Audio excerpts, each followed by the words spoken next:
আমাদের আজকের গল্প আবির রায়ের লেখা অভিশাপ। আবির রায় জন্মগ্রহণ করেন 25শে জুন হাওড়া জেলায়। তিনি মাস কমিউনিকেশন ও ভিডিওগ্রাফি নিয়ে সেন্ট জেভিয়ার্স কলেজ থেকে স্নাতক পাশ করেন। তার প্রথম বই ঘিদরা প্রকাশিত হয় 2019 সালে। তাঁর সৃষ্ট গোয়েন্দা চরিত্র চন্দ্রগুপ্ত পাঠকদের কাছে খুবই পছন্দের। এছাড়া তাঁর লেখা বিভিন্ন থ্রিলার গল্প পাঠক মহলে খুবই জনপ্রিয়। আমাদের আজকের গল্পটি প্রথম প্রকাশিত হয় ভূত ভূতুম নামক একটি ফেসবুক গ্রুপে। গল্প পাঠে আমি তাপস, অন্যান্য চরিত্রে সৌম্য, অনির্বাণ, রাজদীপ, তাপস, পায়েল, সৌরভী, ঋতিরাজ ও রূপম বসু। শুরু হচ্ছে আজকের গল্প আবির রায়ের লেখা অভিশাপ।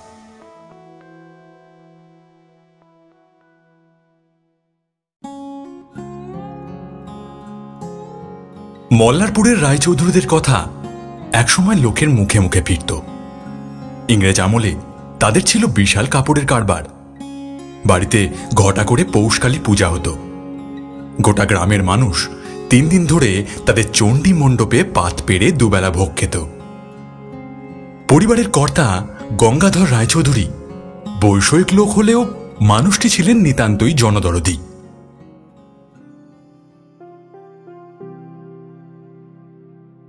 স্বাধীনতার পর গ্রামে হঠাৎ বসন্তের প্রকোপ পড়ে।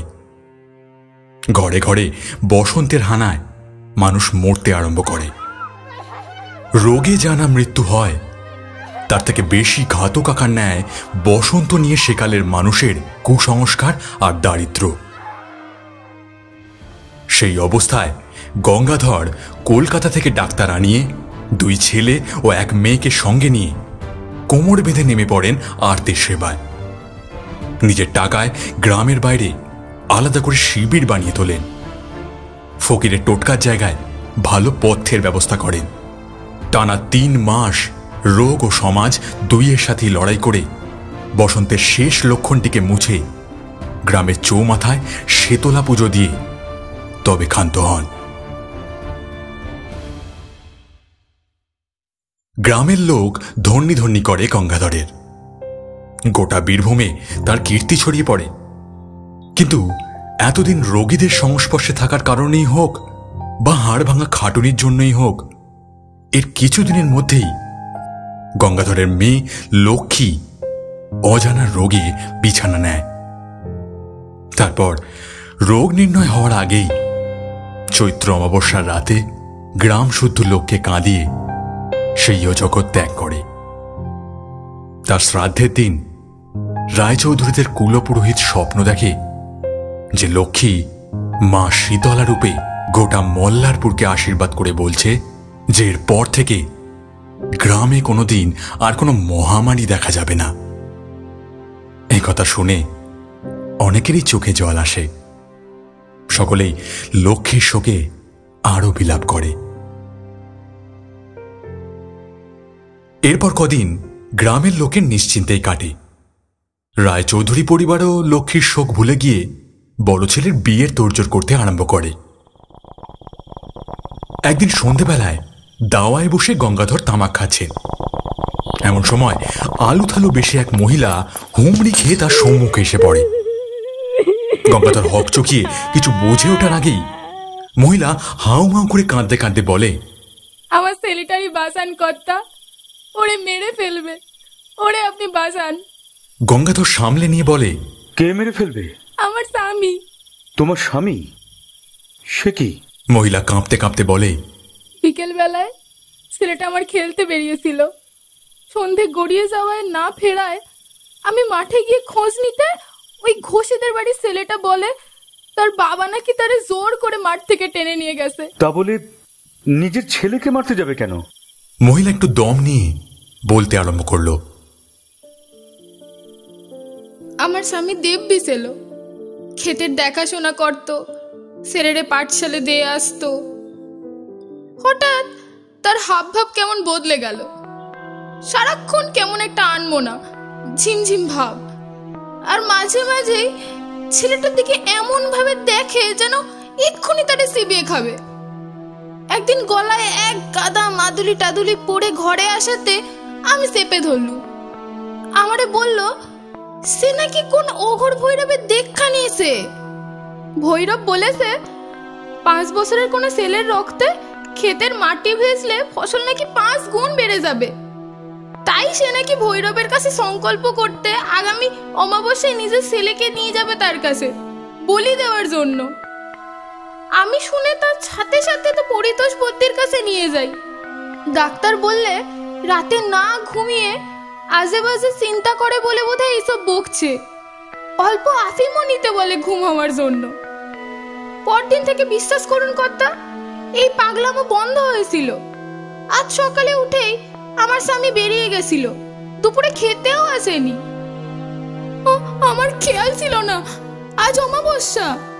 মাঠে গিয়ে যখন শুনি এই কাণ্ড, আমি ঠিক জানি ওই ভূত তার মাথায় আবার চাপিয়েছে ওই ভৈরব। রাত হয়ে গেল, আমার ছেলেটার সর্বনাশ হওয়ার আগে আপনি ওরে বাঁচান কর্তা, আপনি ওরে বাঁচান। মুহূর্তের মধ্যে খবরটা ছড়িয়ে পড়ল পুরো গ্রামে। গঙ্গাধর কোমর বেঁধে নেমে পড়ল ধুলো মাখা পথে।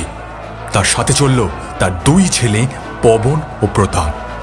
বাড়ির সুঠাম চাকর আর দারোয়ানগুলো হাতে সরকি বাগিয়ে গঙ্গাধরের সঙ্গী হলো। আর তার পেছনে মশাল হাতে এগিয়ে চলল কয়েকশো গ্রামবাসী। অন্ধকারে ঢাকা মাঠের আলোর ওপর ষাঁড় বাঁধা মশালের আলো মাইলখানিক দূর থেকে দেখা যেতে লাগলো। আশপাশের গ্রাম থেকেও বিভিন্ন কৌতূহলী মানুষ মাঠে নেমে পড়তে লাগলো।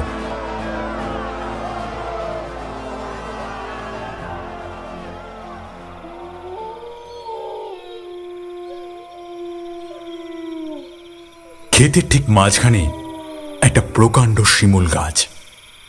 তার নিচে সেই ঝিমঝিমে অবস্থায় হাত জোড় করে বসে আছে হারু, মহিলাটির স্বামী।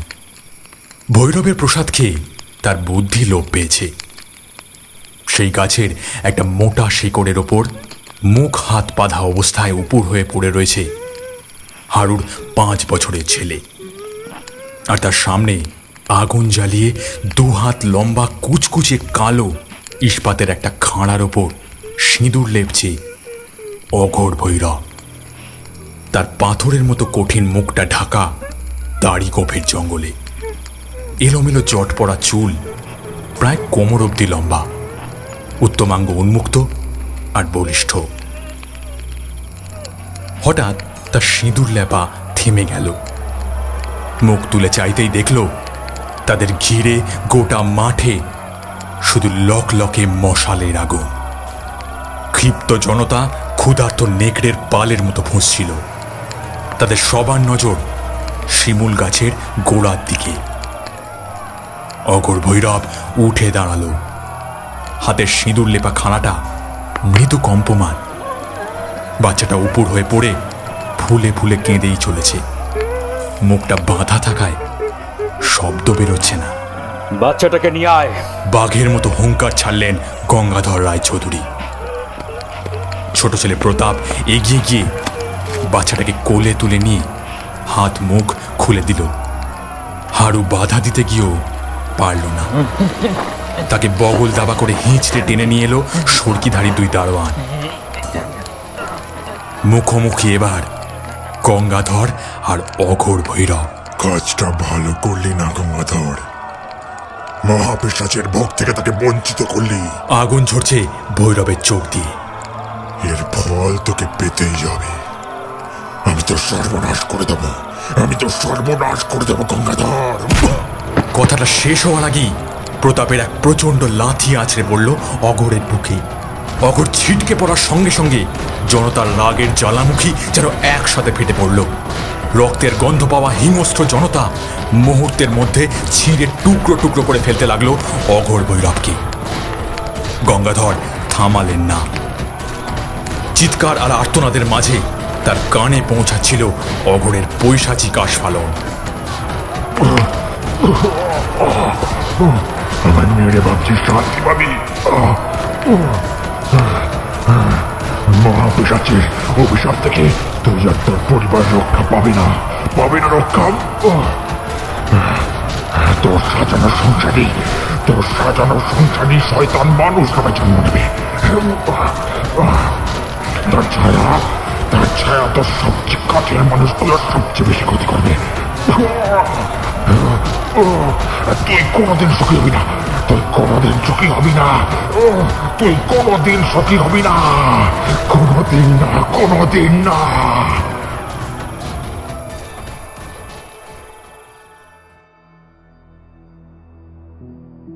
গ্রামবাসীদের সেদিন 5 মিনিটও লাগেনি অঘোরতান্ত্রিককে দোমড়ানো মোচড়ানো একটা মাংসপিণ্ডে পরিণত করতে।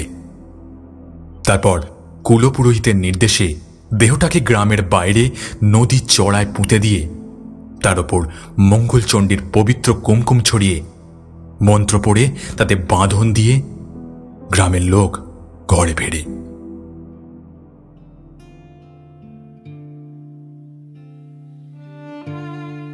ইতিমধ্যে বেশ কয়েক বছর কেটে গেছে। বল্লারপুর আর আগের মতো নেই। একটা হাসপাতাল, একটা প্রাইমারি স্কুল হয়েছে। রায়চৌধুরীদের কাপড় ছাড়াও তুঁতের ব্যবসা হয়েছে। পবন, প্রতাপ দুজনেই বেশ গুছিয়ে সংসার করছে। পবনের ছেলে স্কুলে ভর্তি হয়েছে। প্রতাপ বিয়ে করেছে তারাপীঠের জলধর গোস্বামীর একমাত্র কন্যা মৃন্ময়ীকে। দান হিসেবে তারা 2 বিঘে জমি দিতে চেয়েছিল, কিন্তু গঙ্গাধর একানাও নেননি। তোমার মাথার ওপর মা শীতলার আশীর্বাদ আছে গঙ্গা, ওই সাপ সাপন তো তোমার কিচ্ছু করতে পারবে না। গ্রামের আরেক মাতব্বর হারাধন চক্রবর্তী বলেছিলেন গঙ্গাধরকে। গঙ্গাধরের পরিবারে সুখ যেন উপচে পড়ছিল। তার উপর মাস 8 আগে প্রতাপ বাবার কাছে আনন্দের খবরটা ভেঙেছে যে সে বাবা হতে চলেছে। গোটা বাড়িতে সাজো সাজো রব। বসন্তের আগমনে চারিদিকে পলাশ আর কৃষ্ণচূড়ার বাহার। একটা করে দিন যায় আর নতুন অতিথির আগমন ঘিরে রায়চৌধুরীদের বাড়ির প্রত্যেকের মনের উৎসাহের বাঁধের ফাটল যেন একটু একটু করে চওড়া হয়।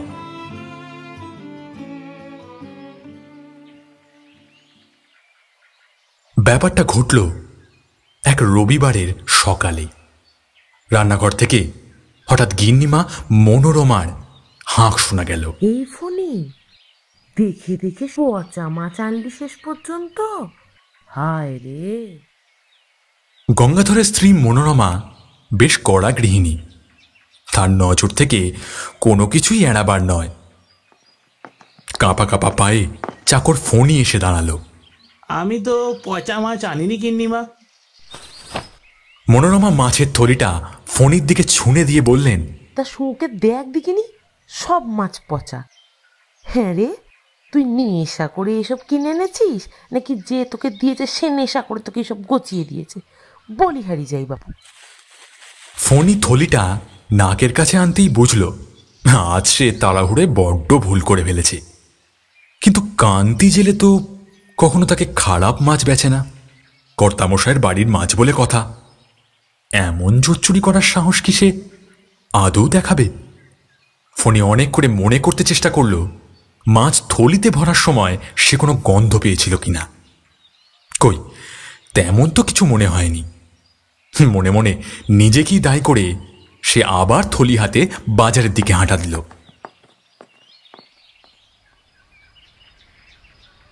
বসন্ত এসে গেলেও রোদের মিঠে ভাবটা চলে যায়নি। বেলার দিকে বোলপুর থেকে জনা কয়েক তুলোর ব্যাপারী এসেছিল গঙ্গাধরের সাথে দেখা করতে। বৈঠকখানায় বসে তাদের কথাবার্তা চলছিল। এমন সময় ব্যাপারীদের মধ্যে একজন নাক সিটকিয়ে বলল, আপনার এই ঘরে আগেও বসেছি, এমন গন্ধ তো পাইনি। গঙ্গাধর অবাক হয়ে বললেন, গন্ধ? কেমন গন্ধ? কেমন যেন আস্তে আস্তে পচা গন্ধ, দেওয়ালে শ্যাতলা ফুললে যেমন হয়। গঙ্গাধর ঘাড় নেড়ে বললেন, কিন্তু আমার বাড়ির দেওয়ালে তো শ্যাতলা নেই। তাহলে বোধহয় ইঁদুর টিঁদুর পড়ে পচেছে।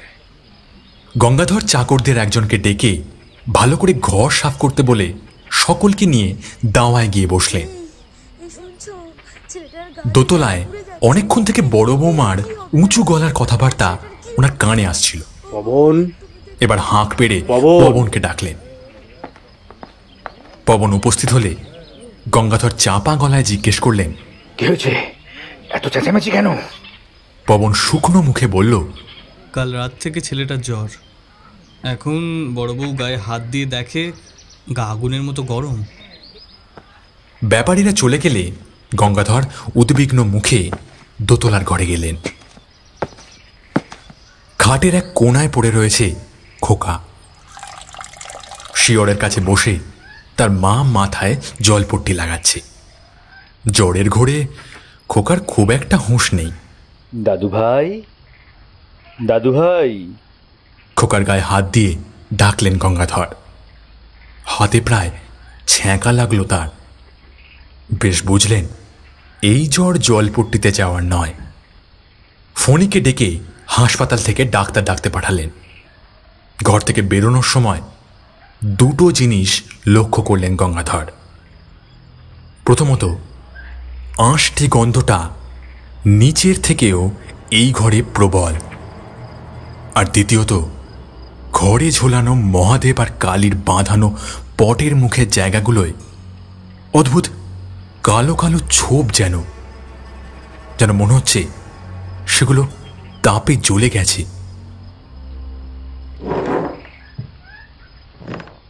দোতলা থেকে নেমে আরাম কেদারাটা টেনে বারান্দায় বসলেন গঙ্গাধর।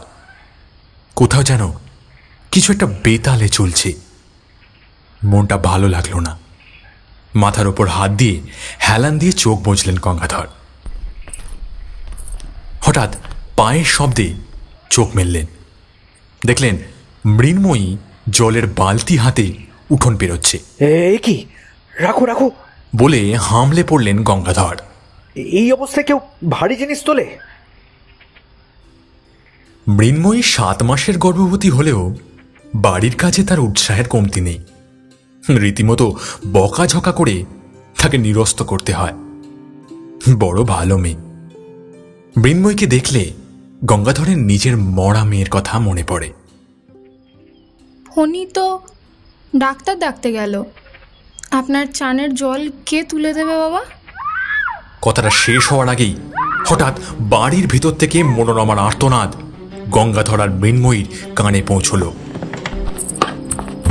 দুজনে হুড় মুড়িয়ে বাড়ির ভেতরে ঢুকল। বাড়ির পশ্চিম দিকে পুজোর ঘর। স্নান সেরে মনোরমা কয়েক মিনিট আগে পুজো দিতেই ঢুকেছেন। গঙ্গাধর আর মৃন্ময়ী পুজোর ঘরে পৌঁছানোর আগেই পবন আর প্রতাপ ওপর থেকে মায়ের গলা পেয়ে নেমে এসেছে। ঘরের ভিতরে উঁকি মারতেই চমকে ওঠে সবাই। ঠাকুরের সিংহাসনের পর্দা দুটো দাউ দাউ করে জ্বলছে। সেই আগুনের শীষে কোষ্ঠী পাথরের কালী মূর্তির মুখটা ভূষো কালি লেপা হয়ে গেছে। গঙ্গাধরের বুকটা হিম হয়ে গেল। তাকিয়ে থাকতে থাকতে ঘোরের মধ্যে খেয়ালই হলো না কখন প্রতাপ দৌড়ে গিয়ে উঠোনে রাখা বালতির জল ঢেলে আগুন নিভিয়ে দিয়েছে।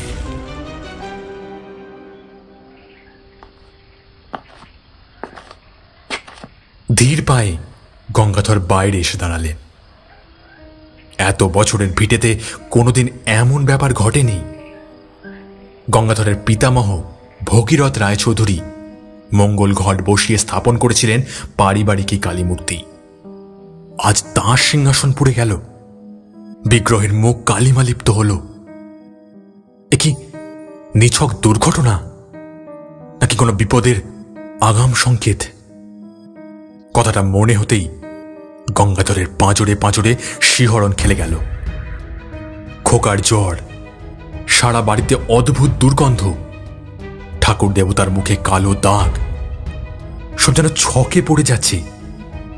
তবে কি অঘোর ভৈরবের অভিশাপের কোপ সত্যি রায়চৌধুরী পরিবারের কোনো ভয়ানক বিপর্যয় আনতে চলেছে? বিকেলে গঙ্গাধর কুলপুরোহিত মহেশ চাটুর্যকে ডেকে পাঠালেন। আলাদা করে নিয়ে গিয়ে সব বললেন। কুলপুরোহিত সব শুনে বললেন, মা এতকাল তোমাদের ভিটেতে পুজো পেয়ে এসেছেন। উনি নিশ্চয়ই তোমাদের এসবের মাধ্যমে সতর্ক করতে চেয়েছিলেন। আমি তবু পরিবারের সকলের জন্য মায়ের পায়ে ছোঁয়ানো কবচ বানিয়ে দিয়ে যাচ্ছি।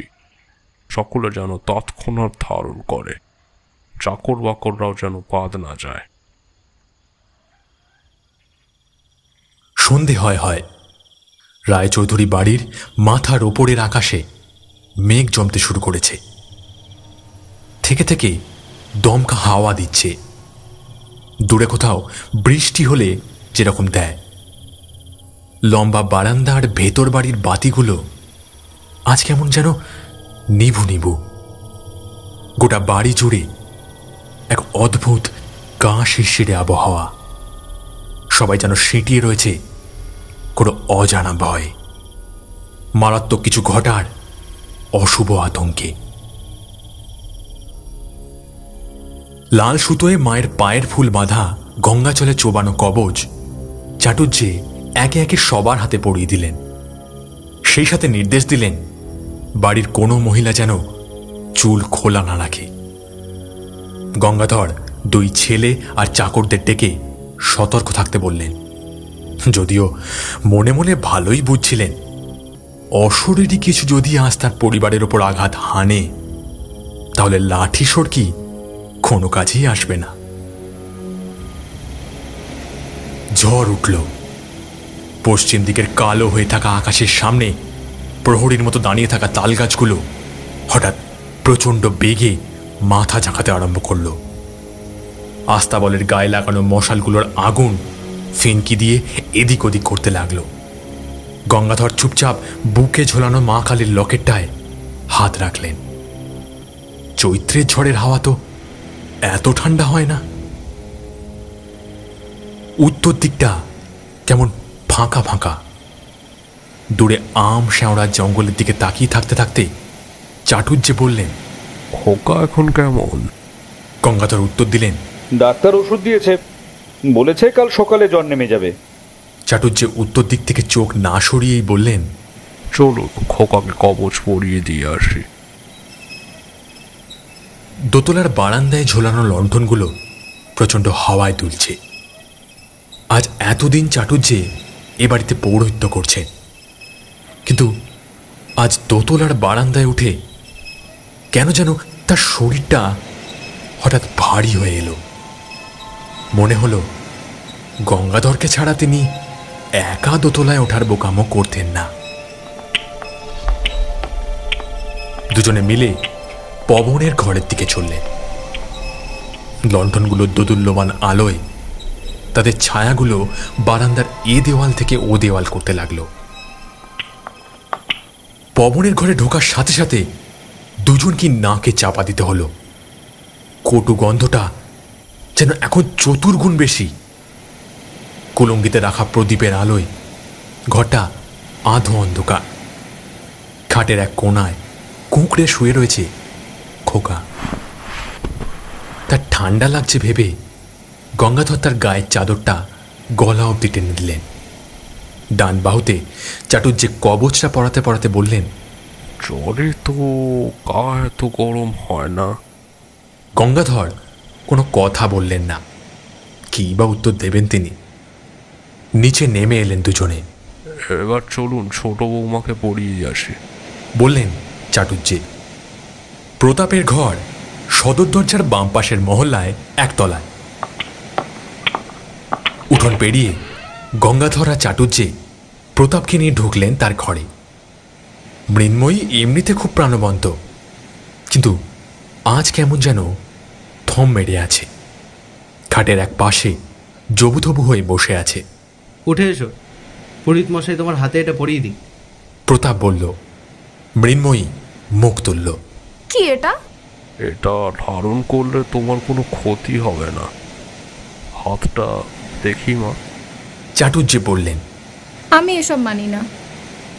কয়েক সেকেন্ড কেউ কথা বলল না। গঙ্গাধর অপ্রস্তুতভাবে প্রতাপের দিকে তাকালেন। প্রতাপ চোয়াল শক্ত করে বলল, তোমায় মানতে হবে না। বাড়ির সবাই ধারণ করেছে, তুমি না হয় না মেনেই ধারণ করলে। হাতটা দাও। মৃন্ময়ী খানিকক্ষণ চুপ থেকে হাতটা বাড়িয়ে দিল। চাটুজ্জে তার হাতে কবচ পরিয়ে দিলেন। গঙ্গাধর আর চাটুজ্জে ঘুরে ঘরের চৌকাঠ পেরোবার আগেই মৃন্ময়ী হঠাৎ কোঁকিয়ে আর্তনাদ করে উঠল। সকলে পেছন ফিরে দেখে মৃন্ময়ী পেট আঁকড়ে ধরে উন্মাদের মতো ছটফট করছে। ব্যথায় তার মুখ বিকৃত হয়ে গেছে। সর্বনাশ! গঙ্গাধরের মনে যেন হঠাৎ কুডাক দিয়ে উঠল। প্রতাপ পাথরের মতো স্থির হয়ে গেল। সবে তো 8 মাস, এখন তো ব্যথা ওঠার কথা নয়। বাড়ির মেয়েদের ডাক ছোট খোকা, উনিকে বল এক্ষুনি হাসপাতাল থেকে ডাক্তার নিয়ে আসতে। গঙ্গাধর গর্জে উঠলেন। মৃন্ময়ের শরীরটা সাপের মতো মোচড় দিয়ে উঠল। সেই সাথে কানে তালা লাগা চিৎকার, বিকট শব্দে বাজ পড়ল বাইরে। প্রতাপ মৃন্ময়ের মাথাটা কোলে নিয়ে পাখার বাতাস করতে লাগল। মনোরমা, বড় বউ, রাঁধুনি, ঝি, পবন সকলে দৌড়ে এলো। চাটুর্যে চাপা গলায় বললেন, আমার ভাবগতিক কেমন যেন খারাপ ঠেকছে গঙ্গা। কবচটা হাতে পড়ার সাথে সাথে এই বৌমার ব্যথা কেন উঠলো বলো তো? গঙ্গাধরের বুকটা ছ্যাঁত করে উঠল। কোনো অশনি সংকেতের মতো একটা বাক্য তার মনে প্রতিধ্বনিত হতে থাকলো। তোর সাজানো সংসারী শয়তান মানুষ, অঘোর ভৈরবের অভিশাপ। তবে কি মৃন্ময়ীর গর্ভেই আসছে সে? ভয়ে সর্বাঙ্গ কেঁপে উঠল গঙ্গাধরে। দাঁতে দাঁত চেপে গর্জন করছে মৃন্ময়ী। হাতের নখে বিছানার চাদর ছিঁড়ে যাওয়ার জোগাড়, যেন তার পেটের ভেতরে ভয়ানক কিছু উথাল পাথাল করে চলেছে। গঙ্গাধর চাটুর্যকে নিয়ে বাইরে চলে এলেন।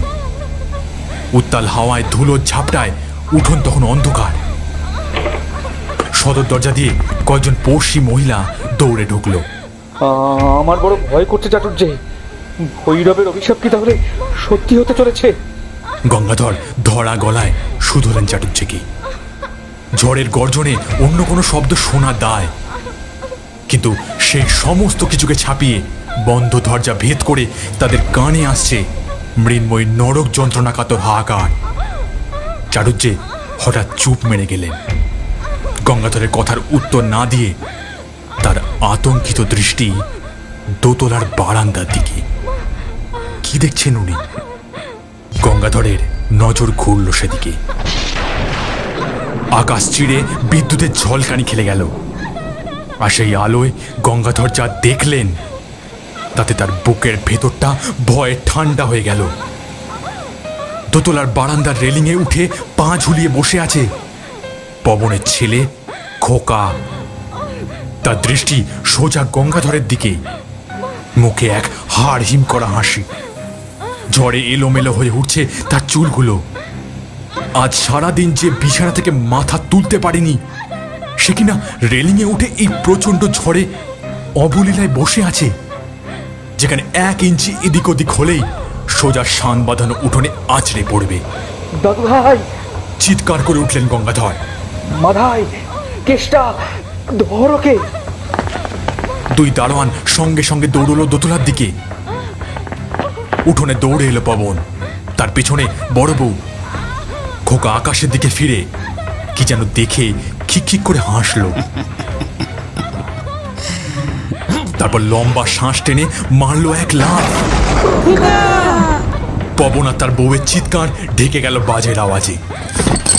উঠোনে আছড়ে পড়েও উঠে দাঁড়িয়েছে 5 বছরের ছেলেটি। কোনো আঘাতের নাম মাত্র নেই। পেছনে মৃন্ময় চিৎকার ক্ষীণ হয়ে আসছে আস্তে আস্তে। সে কি জ্ঞান হারাচ্ছে? দম বন্ধ লাগছে গঙ্গাধরের। এ কি বিপর্যয় এলো তার পরিবারের মাথার ওপর। একদিকে তার পৌত্র, অন্যদিকে তার পুত্রবধূ আর তার হবু সন্তান। বারবার মনে পড়তে লাগলো অঘোরের সেই জ্বলন্ত চোখ আর মরণ চিৎকার।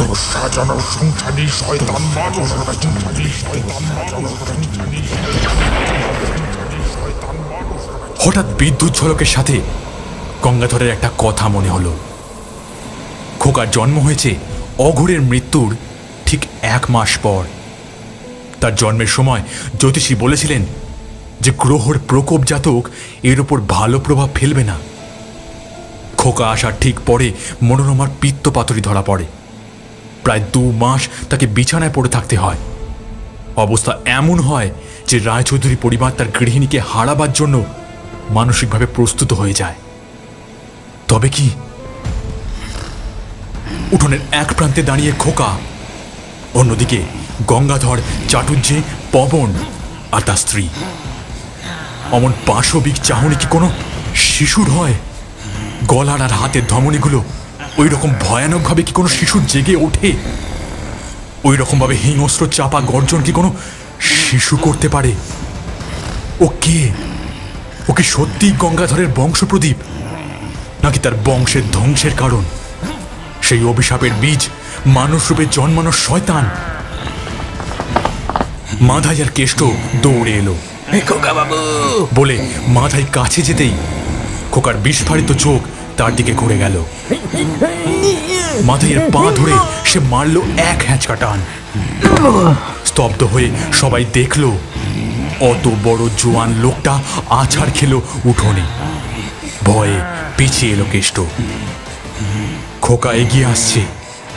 ঝড়ে তার গায়ের কাপড় উড়ে গিয়ে সে এখন প্রায় বিবস্ত্র। আকাশের রং এখন টকটকে লাল।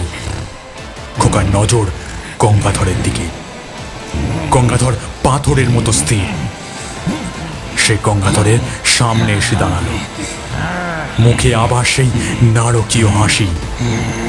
তারপর এক লাফে দুহাত দিয়ে চেপে ধরল গঙ্গাধরের গলা। পবন, মাধাই, কেষ্ট, চাটুজ্জে, বড় বউ সবাই টেনে ধরল খোকাকে। কিন্তু 5 বছরের ছেলের গায়ে এখন পৈশাচিক জোর। কেউ 1 ইঞ্চিও সরাতে পারল না তার হাত। দম বন্ধ হয়ে আসছিল গঙ্গাধরে, কিন্তু সে একটুও বাধা দিচ্ছিল না। অস্ফুট স্বরে বারবার বলল, আমায় মেরে ক্ষান্ত,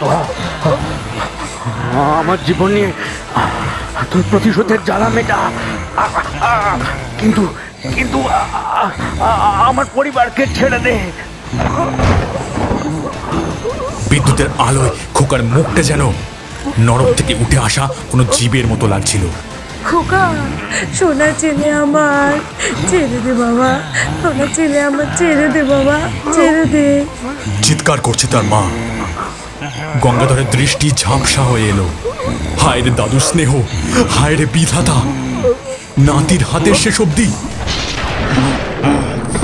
হঠাৎ বাজের আওয়াজের সাথে খোকার আঙুল আলগা হয়ে ধপ করে মাটিতে পড়ল সে। সকলে সেই ঝটকায় ছিটকে গেল। হামাগুড়ি দিয়ে একবার ওঠার চেষ্টা করলো খোকা। তার দৃষ্টি প্রতাপের ঘরের বন্ধ দরজার দিকে। তার পেছনে মৃন্ময়ীর প্রসব যন্ত্রণার চিৎকার এখন স্তব্ধ। খানিকক্ষণ ওইভাবে পশুর মতো ভঙ্গিমায় সেই দিকে তাকিয়ে থাকলো খোকা। এবার সবার কানে এলো চাটুজ্জের এক টানা মন্ত্রোচ্চারণের শব্দ। খোকা একবার চাটুজ্জের থেকে সেই একইভাবে হামাগুড়ি দিয়ে দুহাত সরে গেল। তারপর এক প্রচন্ড ঝাঁকুনি দিয়ে ধপ করে ধুলোয় লুটিয়ে পড়ল।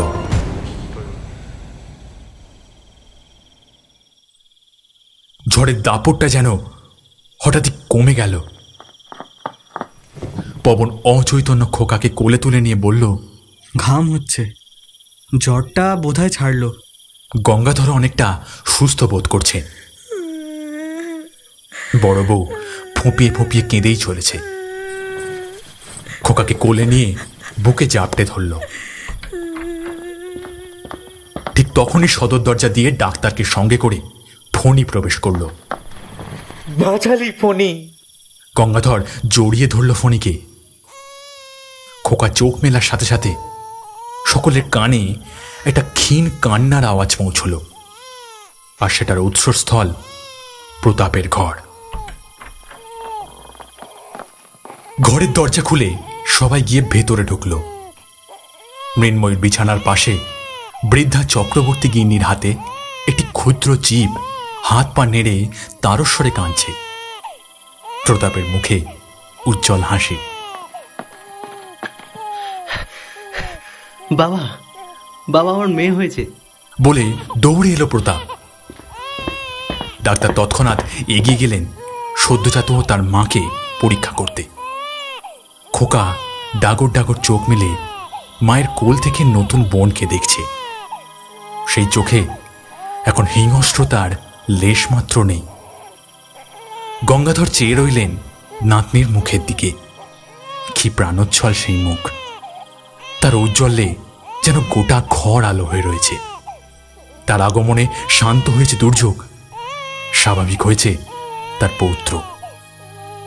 চাটুজ্জে হাসি মুখে কাঁপা কাঁপা স্বরে বলল, আজ আবার চৈত্রের অমাবস্যা গঙ্গা, সব দুর্গতি নাশ করে লক্ষ্মী যেন আবার ফিরে এলো। সজল চোখে গঙ্গাধর উত্তরের জানলাটে দিয়ে দেখলেন আকাশের মেঘ কেটে শুকতারা জল জল করছে।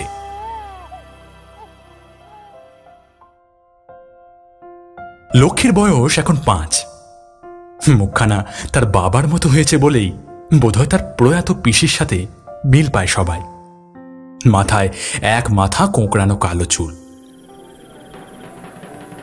শীতকাল, রায়চৌধুরী বাড়িতে মহা ধুমধামে পালিত হচ্ছে পৌষ কালী পূজা।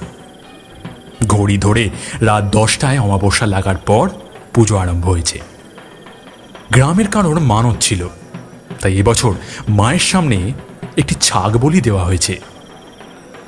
রাত বাড়ার সাথে সাথে বাড়ির ছোটদের ঘুমোতে যাওয়ার নির্দেশ হলো। গ্রামের বাকি কচি কাছেও এত রাত অবধি তেমন কেউ নেই। গঙ্গাধর হঠাৎ খেয়াল করলেন ভিড়ের মধ্যে মৃন্ময়ী সবাইকে কি যেন জিজ্ঞেস করে বেড়াচ্ছে। গঙ্গাধর উঠে গিয়ে বললেন, কি ব্যাপার ছোট বৌমা? দেখুন না বাবা, এই একটু আগে লক্ষ্মী খোকার হাত ধরে দাঁড়িয়ে এখানে পুজো দেখছিল। শুতে যাওয়ার জন্য বলতে যাব, দেখি খোকা একা এখানে বসে আছে, লক্ষ্মী কোথাও নেই। সে কি, খোকা বলেনি কোথায় গেল? সে তো বলল তার হাত ছেড়ে বাড়ির মধ্যে চলে গেল। প্রতাপকে নিয়ে গঙ্গাধর বাড়ির মধ্যে খুঁজতে লাগলেন। এ ঘর ও ঘর, একতলা দোতলা, কোথাও নেই। এত রাতে মেয়েটা গেল কোথায়? কি মনে হলো গঙ্গাধর সিঁড়ি দিয়ে ছাদে উঠলেন। ঠান্ডাটা আজ বেশ জাঁকিয়েই পড়েছে। ওপরের সিঁড়িটায় পা দিতেই মনে হলো ছাদে কেউ রয়েছে। ছাদের দরজাটা ভেজানো। গঙ্গাধর আলতো করে ফাঁক করে উঁকি মারলেন। যা দেখলেন তাতে তার সর্বাঙ্গের রক্ত জমে বরফ হয়ে গেল। কুয়াশা ঘেরা ছাদের ঠিক মাঝখানে চুল খুলে পা ছড়িয়ে বসে আছে লক্ষ্মী। তার দুহাতে ধরা সদ্য কাটা পাঁঠার মাথাটা, সেটা ঝুলন্ত গলনালীটা থেকে সে টাটকা রক্ত চুষে চলেছে। মুখে তৃপ্তির হাসি।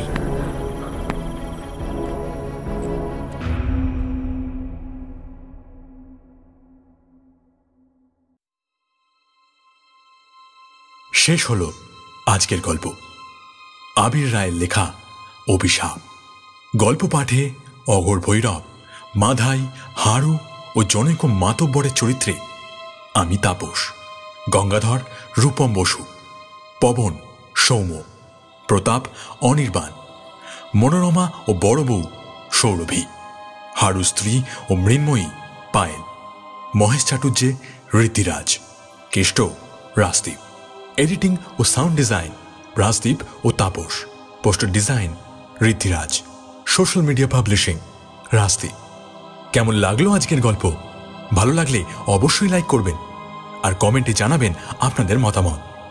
আর আপনারাও যদি চান আপনাদের লেখা গল্প আমরা পাঠ করে শোনাই, তাহলে ফলো করুন আমাদের সোশ্যাল মিডিয়ায়। আর দেরি না করে যোগাযোগ করুন আমাদের সাথে। আমাদের সোশ্যাল মিডিয়ার লিংক ডেসক্রিপশনে দেওয়া আছে। তাহলে দেখা হচ্ছে পরবর্তী ভিডিওতে। শুভরাত্রি।